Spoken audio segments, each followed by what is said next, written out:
La lluvia olía a tierra vieja y a promesas rotas. Mateo estaba de pie junto al granero, los zapatos llenos de barro, las manos agrietadas por años de trabajo que ya no pagaban las cuentas. A su lado, Bruno, un caballo grande, castaño, con una cicatriz fina sobre la quijada y una mirada que guardaba algo como paciencia y memoria, resopló, expulsando vapor que se mezcló con el aire húmedo.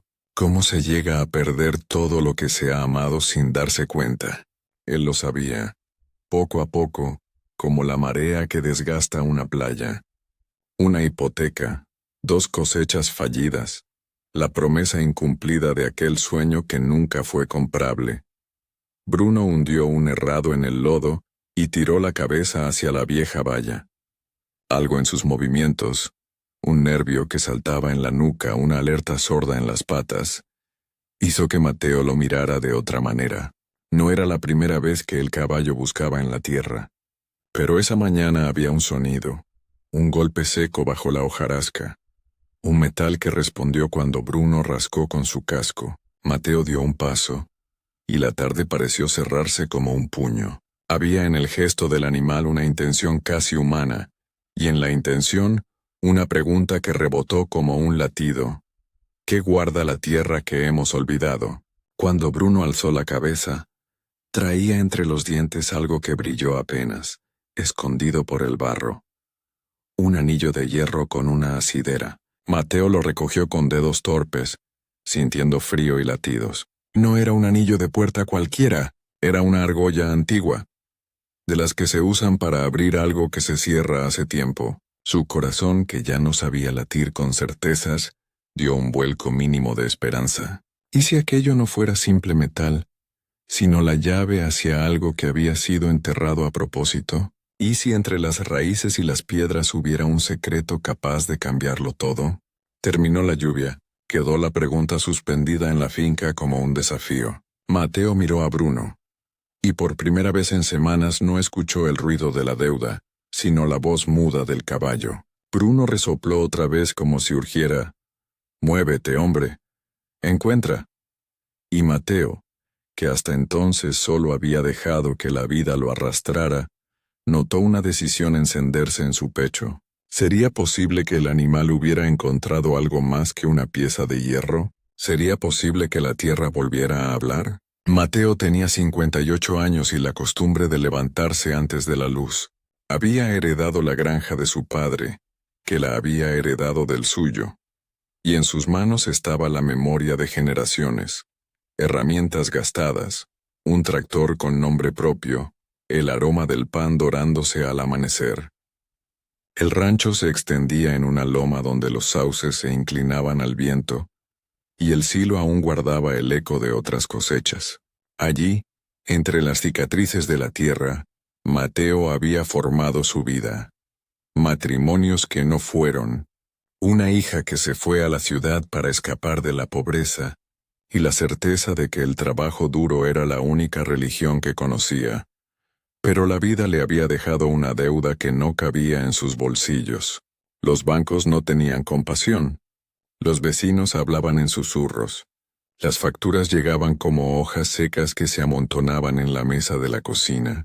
Había noches en las que el frío le mordía la espalda, y él se preguntaba por qué el mundo traducía su esfuerzo en números fríos. El orgullo le impedía pedir ayuda. Prefería arañar la tierra hasta dejarla sin vida, a admitir que necesitaba mano. Bruno había llegado a la granja el año antes, flaco después de una temporada en manos de un hombre que lo había vendido por poco. Tenía la cicatriz de una cuerda que había apretado demasiadas veces, y la costumbre de permanecer medio apartado, observando. Mateo lo compró con lo poco que quedaba del fondo de emergencia, un capricho que su hija criticó, pero que él sintió como una compra de redención, un compañero para las largas tareas, un oído para la soledad. En las mañanas Mateo hablaba con Bruno en voz baja, como se habla a la tierra cuando se le pide algo.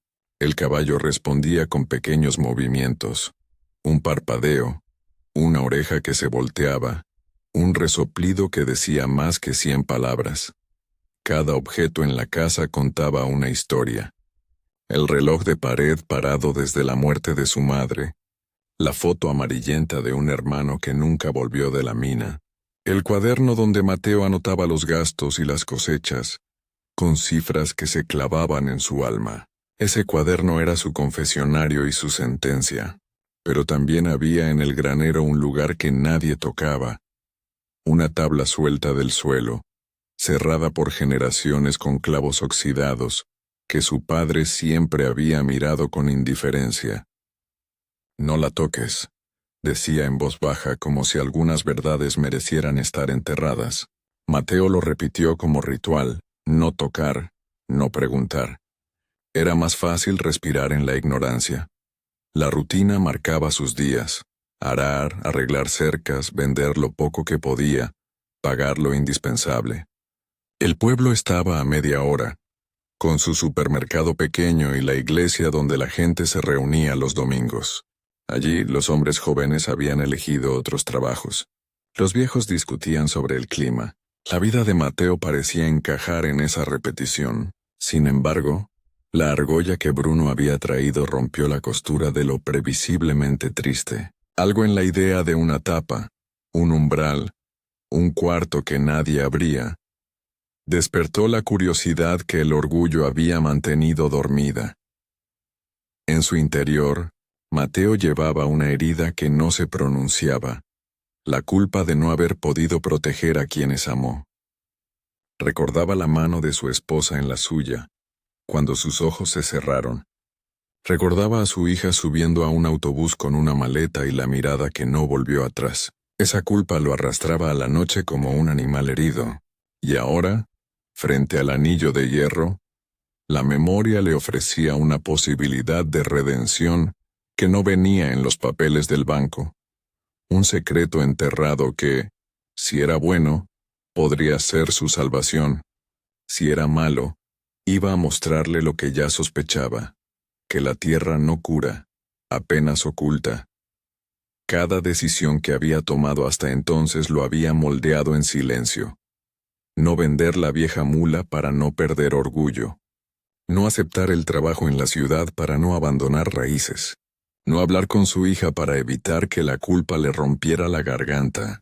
Y sin embargo la mirada de Bruno lo invitaba a romper patrones. El caballo no pedía cuentas ni prestaba atención a los títulos. Bruno solo buscaba algo con intención. Y en esa intención Mateo vio una imagen de sí mismo. Un hombre que aún podía actuar.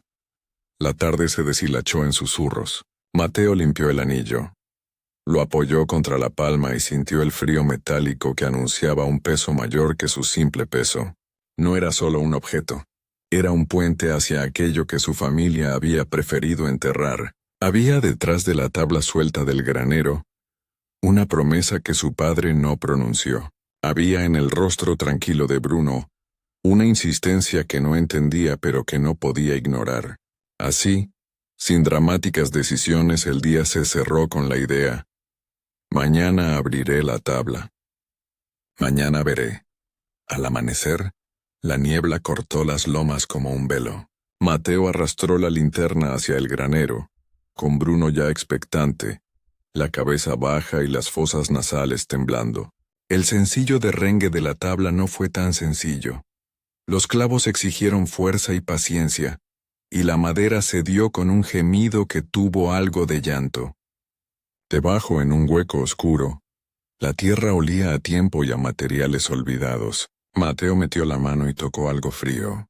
Sacó una caja de hojalata cubierta de polvo y raíces finas. Dentro, papeles doblados y una pequeña bolsa de cuero con monedas que brillaron con una luz antigua al sacudirlas. El corazón le latió con una claridad que hacía temblar el pulso. No eran muchas monedas, pero tenían peso, pasado y nombre. Junto a la bolsa una hoja con letras temblorosas. Un documento, tal vez. Un mapa, tal vez. Una promesa escrita por manos que ya no vivían. Mientras limpiaba los papeles, un ruido lo detuvo. El tractor del vecino, don Álvaro, que venía por el camino con la puerta del remolque abierta. Don Álvaro era un hombre de mirada afilada, con una sonrisa que raras veces escondía intención. Sabía de las deudas de Mateo. Sabía de las noches sin dormir. Sabía de las ojeras convertidas en mapas en la cara del granjero. El vecino se acercó apoyándose en la alambrada, observando la caja con curiosidad. ¿Qué encontraste, Mateo?, dijo sin preguntar, como quien recoge noticias que pueden comprarse a precio de hambre. Mateo guardó silencio. Las monedas tintinearon en el bolsillo como si tuvieran su propio destino. No quiso compartir aún. La caja era un latido privado, pero la presencia de don Álvaro dejó una sombra. La curiosidad del pueblo podía convertirse en rumor, y el rumor en obligación. En los días siguientes, Mateo fue a revisar los papeles con cuidado. Había en ellos un pergamino rasgado que hablaba de un derecho antiguo, de una porción de tierra que, según una compraventa de los años 40, pertenecía a la hacienda originaria. La letra era trémula pero legible. Coordenadas, nombres, fechas. No era el tipo de hallazgo que se compra en la tienda. Era un rastro, y en la caja, además, había un mapa hecho a mano que señalaba un punto justo más allá de la línea de robles, donde un arroyo doblaba en un meandro. El mapa olía a tabaco viejo y a tinta que había conocido muchas estaciones. Mateo se preguntó si aquello bastaría para cambiar la voz de los bancos. ¿Servirían esas hojas para detener al contador? ¿Podrían convencer a un abogado? Eran preguntas con respuestas que necesitaban dinero para hacerse reales. Sin embargo, cada vez que miraba el mapa y la argolla de hierro, sentía que las piezas de un rompecabezas antiguo encajaban con la sangre de su familia. Bruno, en cambio, parecía comprender de otro modo. Olía el aire cerca del arroyo con insistencia y marcaba con cascos las piedras como si reconociera un camino. Había momentos en que el caballo se detenía. Clavaba la mirada en una planicie y parecía escuchar algo que Mateo no oía. Pasos del pasado, quizá, o voces en la madera de la tierra. Una noche, una tormenta cruzó la región. El viento trabajó como mano entrometida, rompiendo un techo, llevándose una teja recordando que todo era frágil. En la radio, la voz del locutor anunciaba cortes de energía y caminos intransitables. Mateo cubrió las ventanas con fe y escuchó a Bruno dar vueltas en la cuadra con un nervio nuevo. Respiraciones cortas, pezuñas que buscaban compañía. Fue entonces cuando el perro del vecino ladró sin cesar, y una figura desconocida se detuvo cerca del portón. Mateo miró por la ventana. Un hombre con impermeable, una camioneta sin matrícula y unas manos que no fingían bondad. No lo identificó, pero su presencia activó en él un miedo ancestral. El miedo de quien sabe que cuando algo se mueve, hay manos que querrán apropiarse. Al día siguiente, la camioneta pasó por la loma lentamente. Un anciano en la tienda del pueblo habló de un inversionista que recorría los campos ofreciendo soluciones para deudas. Inmediatamente, Mateo pensó en la caja, en el mapa, en la posible prueba de un derecho antiguo. Si aquellos papeles valían algo, el rumor podría atraer a quien comprara con la ley en la mano y la codicia en los ojos. Se sentó en la mesa, sudando, y abrió el cuaderno donde llevaba las cuentas. Los números parecían más grandes que antes. La oferta de un comprador podría suponer perderlo todo. Tenía que actuar con cuidado. Tenía que ocultar o acelerar. Tenía que decidir si confiar en el papel o en la memoria. Bruno volvió a actuar con esa mezcla de animal viejo y amigo con voluntad. Caminó hacia el arroyo con Mateo a su lado, y en la orilla dejó caer la cabeza, olfateando un punto entre las juncias. Mateo aró con las manos la tierra empapada. Encontró una losa, apenas visible entre lianas. Era una piedra rectangular, ajustada con un esmero antiguo. Al probarla se oyó el sonido seco de vacío debajo, un hueco. Mateo sintió que el corazón le dio un paso que podía ser decisivo. Tiró con fuerza de la argolla de hierro que había limpiado, y por un segundo, la tabla regresó con una resistencia que parecía contar historias de horas cerradas. Afuera, el cielo amenazaba con descargar otra lluvia. Adentro, la posibilidad de un secreto real, enterrado y aguardando, Electrificó la sangre. Mateo colocó la linterna entre los dientes y extendió la mano. Al tocar el borde de la losa algo crujió con la edad. Sintió también la presencia de Bruno detrás. Su aliento cálido en la nuca, su pulso calmo. Fue un instante sin retorno. La mano de Mateo cerró sobre la argolla y tiró. La losa cedió. Un olor a madera vieja y aceite de máquina emergió como una exhalación. Bajo la oscuridad algo brilló. Y al abrir del todo, Mateo vio, apenas iluminado por la luz temblorosa, un espacio reducido con cajas, frascos y un documento enrollado atado con cordel. Había también entre las cajas una lata con un sello que reconoció de inmediato. El emblema de la vieja cooperativa del pueblo, aquella que su abuelo había mencionado en voz baja y con orgullo. Un ruido de motor se acercó a lo lejos. Don Álvaro o quizá otra figura volvía al camino. Mateo apenas tuvo tiempo de mirar a Bruno, cuya oreja se movía como una antena. La verdad aguardaba dentro de aquel hueco. La palabra que había evitado durante años ahora estaba a centímetros. Esperanza o engaño.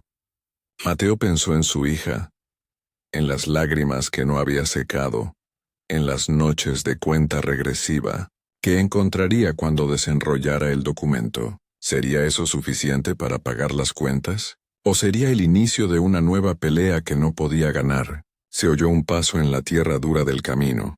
Alguien se detenía, y la sombra de un hombre se recortó contra la luz del atardecer. Mateo aún sostenía la argolla con la mano temblorosa. Bruno resopló con urgencia.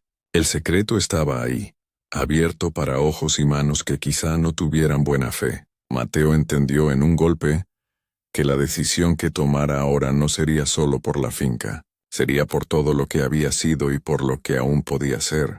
Respiró hondo, y la tierra pareció contener también el aliento. ¿Abriría el documento a la luz o lo dejaría otra vez enterrado, cuidando la pequeña paz de la ignorancia? La sombra en el camino no era un rumor.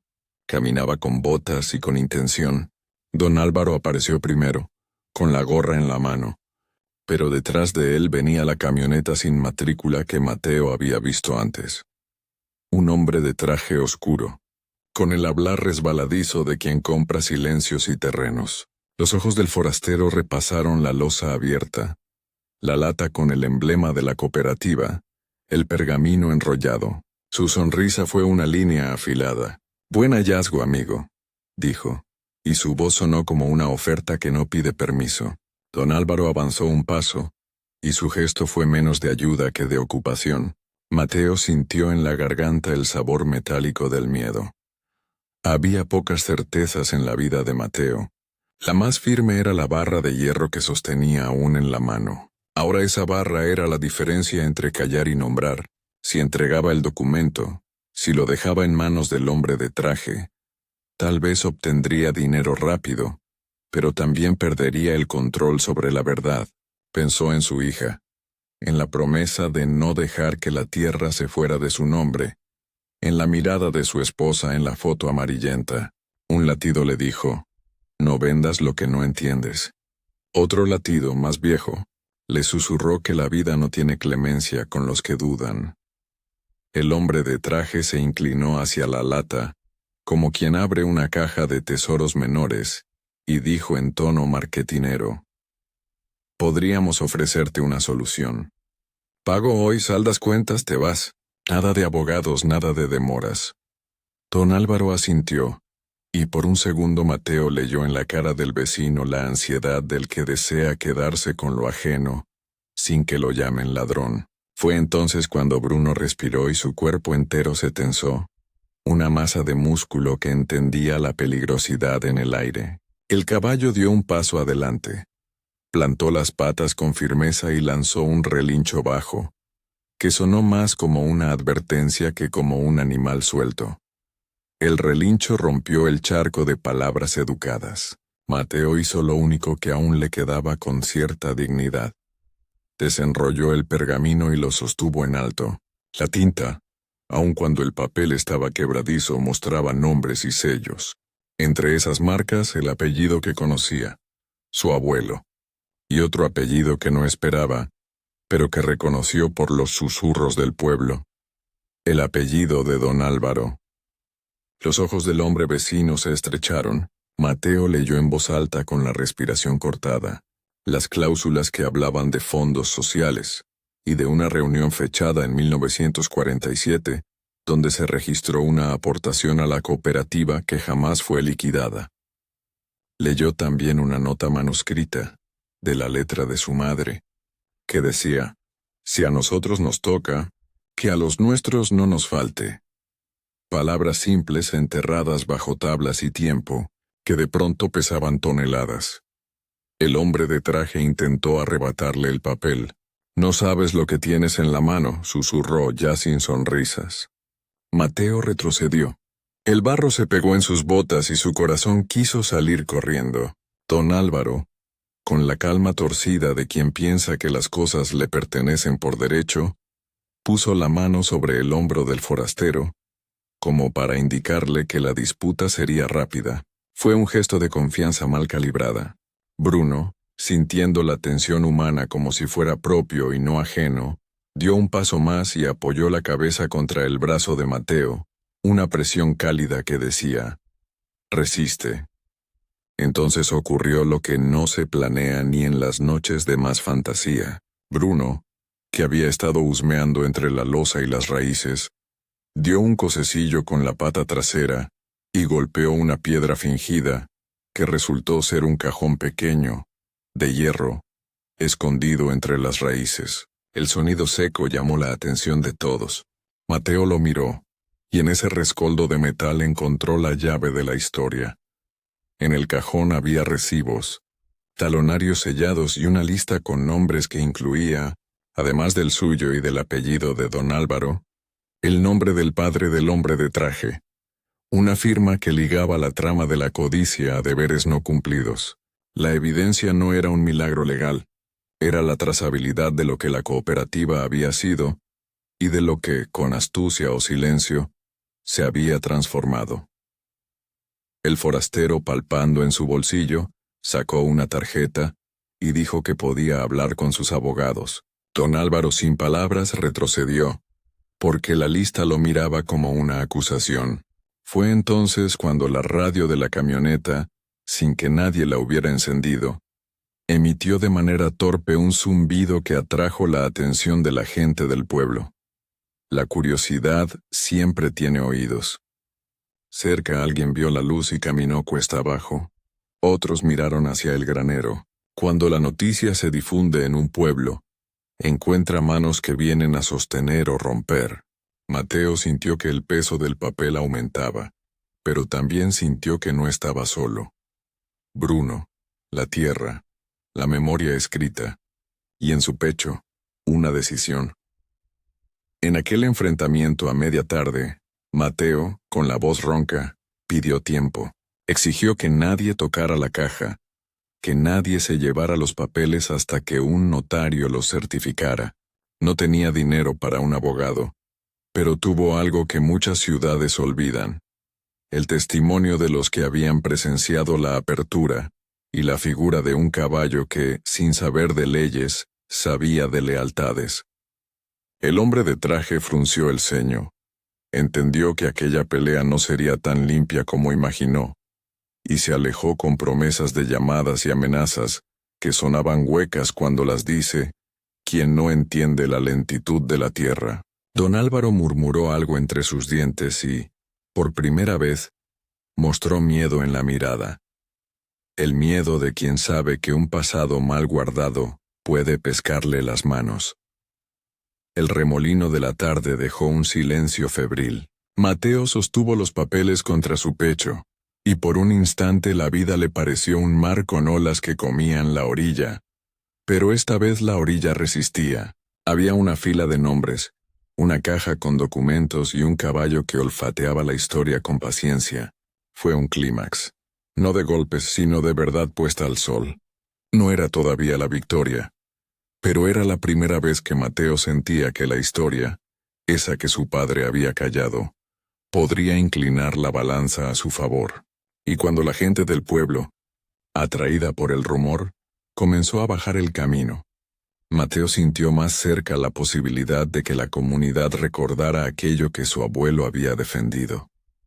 Que las tierras no están solo para venderlas a quien paga más, sino para quienes las trabajan. La noticia corrió con pasos propios. Don Álvaro juró que todo era un malentendido. El hombre de traje dejó cartas que olían a papeles bien ordenados y a amenazas legales. Y Mateo se encontró en el ojo de una tormenta administrativa que no había pedido. Sin embargo, la verdad tiene una habilidad sencilla. Convoca testigos. La señora Rosa de la tienda recordó a la madre de Mateo, hablando de aportaciones en aquel cuaderno. El cura recordó haber visto actas antiguas.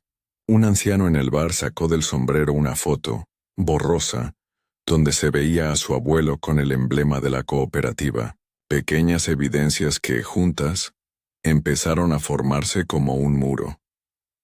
Mateo, que no sabía de trámites, se convirtió en aprendiz de paciencia. Fue al pueblo con la caja, con la lata y con el pergamino, y pidió una copia de la lista con nombres.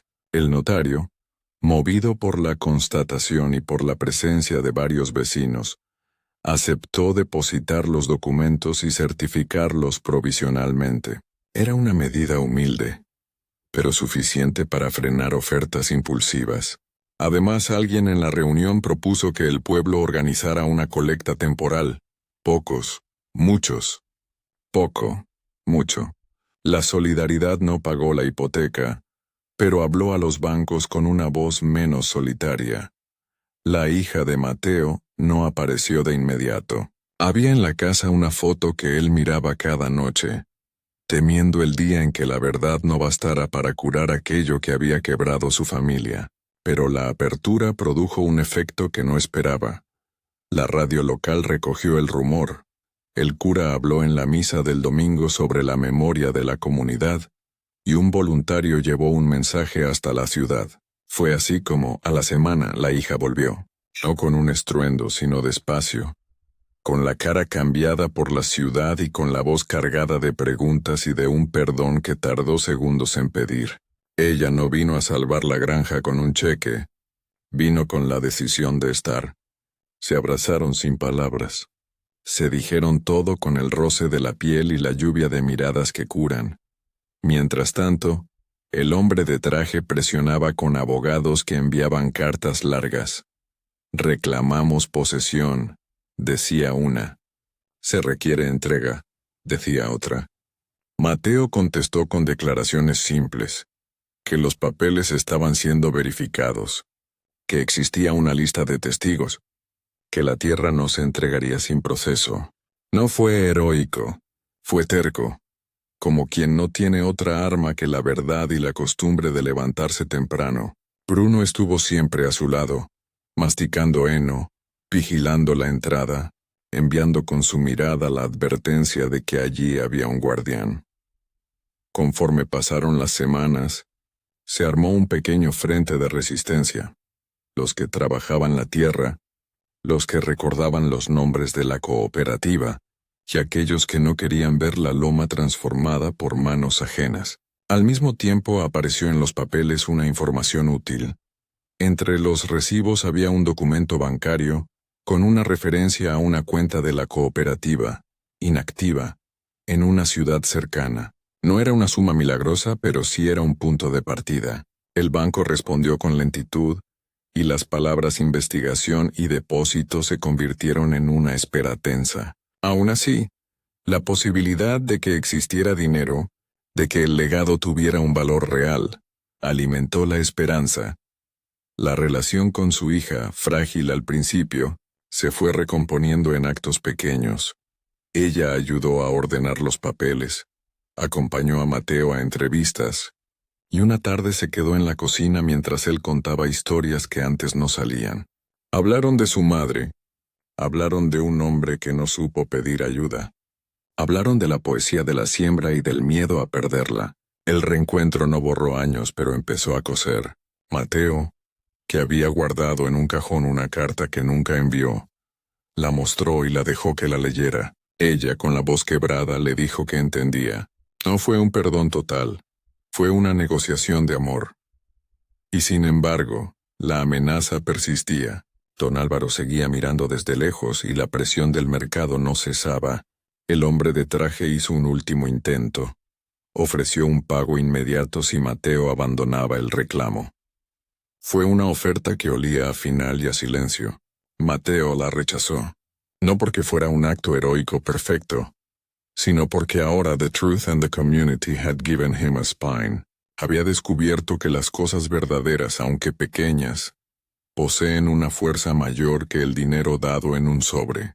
Además, había la certeza práctica. Si la cuenta de la cooperativa respondía y el notario certificaba, habría una vía legal para negociar sin vender la vida. La resolución no llegó como la trompeta de una ópera. Llegó por goteo, por la acumulación de actos que otros llamarían modestos y que al sumarse fueron victoria. El banco local, tras semanas de investigación y con el notario presentando pruebas y testigos, reconoció que existía una cuenta con depósitos antiguos vinculados a la cooperativa.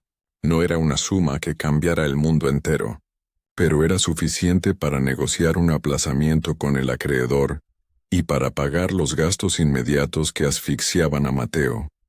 Además, el sucesor legal de la cooperativa, una entidad administradora en la ciudad, aceptó abrir una investigación de liquidación que dejó en claro que los descendientes de los aportantes tenían derecho a ser escuchados.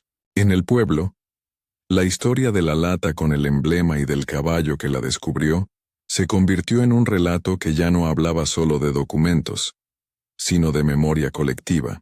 Algunos vecinos se acercaron con pequeñas sumas y con promesas de trabajo. Otros ofrecieron maquinaria para las próximas siembras. Todo fue humilde, sin fanfarria, pero con la contundencia de manos que se unen. Don Álvaro, expuesto por la lista donde su apellido aparecía ligado a movimientos opacos, tuvo que callar más que antes. No perdió todo, pero perdió la facilidad de mirar a su vecino con desdén. Mateo, con las cuentas aliviadas, no se permitió derroches de alegría. La prudencia le quedaba como la piel, pero permitió que la casa recuperara un olor antiguo. Pan al horno, café fuerte, risas apagadas que volvían a hacer cuerpo. Su hija se quedó, no para arreglar todo, sino para plantar con él la próxima temporada y para aprender a nombrar las memorias. Bruno, que había sido el descubridor y el guardián, recibió más paja, mejor errado y en las tardes, la caricia larga que él aceptaba con ojos cerrados. La cooperativa, obligada por el proceso, ofreció una pequeña compensación a los descendientes reconocidos, y entró en un acuerdo con el banco para regularizar la situación de las cuentas inactivas. No fue un contrato exuberante, pero fue justo. Reconocía una deuda de historia. La comunidad consiguió, además, que el intento del forastero de comprar por debajo del valor fuera conocido. El hombre de traje se marchó con menos fierro del que llegó. Mateo no ganó un título nuevo que hiciera de la tierra un palacio. Ganó algo más sutil: la posibilidad de seguir viviendo en el lugar que su familia había cuidado, sin la opresión inmediata de los acreedores. En las noches largas, cuando la lamparilla temblaba y Bruno rumiaba cerca de la puerta, Mateo recorría con la mano los papeles ya archivados y pensaba en su padre, en la tabla cerrada durante décadas, y en la argolla de hierro que Bruno trajo una mañana de lluvia. Pensó en cómo la tierra guarda secretos, pero también cómo, con paciencia y compañía, devuelve lo que se le pide. La relación con su hija creció con días sencillos: fuegos, reparaciones, visitas al pueblo, y la costumbre de hablar de lo que importa, sin dejar que el orgullo dictara el silencio. En la última mañana de la estación, Mateo y su hija fueron con Bruno hasta la planicie donde, según el mapa, su abuelo había plantado una hilera de manzanos que ahora crecía clara. Pararon bajo el árbol donde su esposa había dejado años atrás un pañuelo blanco que ya nadie recordaba. Bruno olió el aire y rascó el suelo con la pata, no buscando dinero ni documentos, sino la familiaridad de la tierra. Mateo sostuvo la argolla de hierro, ahora pulida por el uso y por la memoria, y la dejó caer en la palma de su hija. Ella la tomó y no dijo nada. Sonrió con la profundidad de quien sabe que el signo vale más que la palabra, y ahí, entre el olor de manzanas y la calma de un caballo, Mateo entendió que algunas deudas se pagan con trabajo, otras con verdad, y las mejores se callan con abrazos. La historia no cerró con una promesa de riqueza, cerró con la paciencia de quienes reconstruyen una vida. Bruno, siempre atento, se volvió y con un paso lento se alejó hacia la sombra de los sauces, como si guardara para siempre el secreto de haber sacado la verdad del suelo. Mateo miró el camino que llevaba al pueblo, y por primera vez en años no sintió que la tierra le exigiera pago. Sintió en cambio que le ofrecía continuidad. Una tarde, mientras la luz se iba doblando, Mateo apoyó la espalda en la puerta del granero y pensó en el último gesto de su padre, en la tabla que había sido abierta. Sostuvo la foto de su esposa y, con una voz apenas audible, le dijo: «Lo intenté». Y la tierra respondió con el silencio húmedo de la cosecha que espera. Si esta historia tocó tu corazón, suscríbete, comenta y activa la campana para acompañarnos en más relatos que celebran la memoria, la lealtad y los pequeños milagros de la vida rural. Comparte este video con quien crea en la dignidad del trabajo y en la fuerza de regresar a casa. Tu suscripción mantiene viva la historia.